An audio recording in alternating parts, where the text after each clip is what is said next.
এটি একটি রানী এবং একটি সাধুর গল্প। কিভাবে রানী তার সাধুর সাথে তার তৃষ্ণা মেটায়। চলুন শুরু করি গল্প। একসময় একটি শক্তিশালী রাজ্য ছিল, যার নাম ছিল সূর্যজন-বর।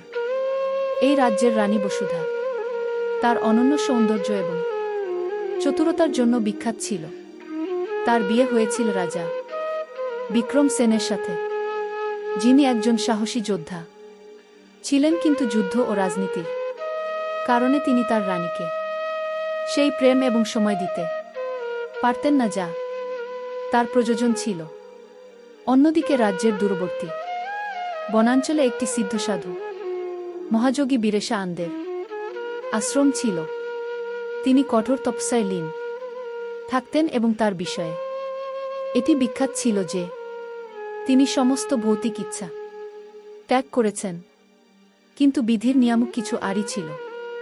একদিন রাজপ্রাসাদে একটি গ্র্যান্ড আয়োজন হল, যেখানে দূরদূরান্তে সন্ত এবং সাধুদের আমন্ত্রণ জানানো হয়েছিল। মহাযোগী রেশা আন্দ এই আয়োজনে এসেছিলেন।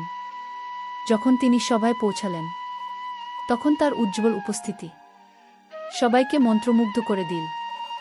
রানী বসুধার চোখে যখন প্রথমবার তার পড়ল, তখন তিনি তার দেবতীয় আভা এবং পুরুষোচিত আকর্ষণ দেখে স্তম্ভিত হয়ে গেলেন। রানীর মনে প্রথমবারের মতো কোনো পুরুষের উপস্থিতি তাকে গভীরভাবে নাড়া দিল এবং তার মন অস্থির হয়ে উঠল। সে তার মধ্যে জন্মানো এই অজানা অনুভূতিটা বুঝতে অনেক চেষ্টা করল, কিন্তু মনে যে অস্থিরতা ছিল তার উপর কোনো নিয়ন্ত্রণ ছিল না। অনুষ্ঠান শেষে রানী তার দাসীর মাধ্যমে সাধুকে রাজপ্রাসাদে থাকার জন্য অনুরোধ পাঠায়। প্রথমে মহাযোগী রাজি হননি, কিন্তু যখন রাজা নিজেও অনুরোধ করলেন, তখন তিনি কিছু সময়ের জন্য প্রাসাদে থাকার জন্য সম্মত হলেন। রানীর হৃদয় উথলপাথল হয়ে উঠল। তার চোখে এক অদ্ভুত আকাঙ্ক্ষা ছিল যা সে লুকানোর চেষ্টা করছিল। রাতের গভীর অন্ধকারে রানী চুপিসারে সাধুর কক্ষে যাচ্ছিল। তার হৃদয় দৌড়াচ্ছিল, শ্বাস নিতে নিতে সে ত্বরিত হচ্ছিল। সে আস্তে আস্তে কক্ষের দরজায় নক করল। সাধু যখন ধ্যান ভঙ্গ হল, তখন জিজ্ঞেস করলেন, কে? রানী কোমল গলা উত্তর দিলেন, আমি বসুধা মহারাজ।